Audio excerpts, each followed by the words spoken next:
और झूठ ना बोलो, रोज़ा ख़राब हो जाएगा। मेरे नबी ने फरमाया जो रोज़े में झूठ नहीं छोड़ता अल्लाह को उसके भूखा प्यासा रहने की कोई लोड़ कोई नहीं। झूठ नहीं बोलना, धोखा नहीं देना, गीबत नहीं करनी, माँ बहन की गाली नहीं निकालनी, गलत नहीं तोलना, डंडी नहीं मारनी, रिश्वत नहीं लेनी, हराम नहीं खाना, ना हराम पे इफ्तार करो ना सहरी करो, वरना रोज़ा कबूल ही नहीं होता।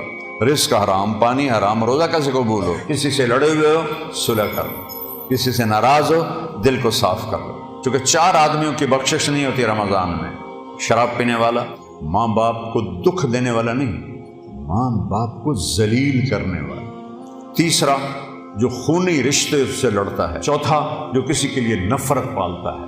इन 4 की बख्शिश नहीं। क्या मतलब? पेंडिंग, तारीख पड़ गई। अगर ये तौबा कर लें तो फौरन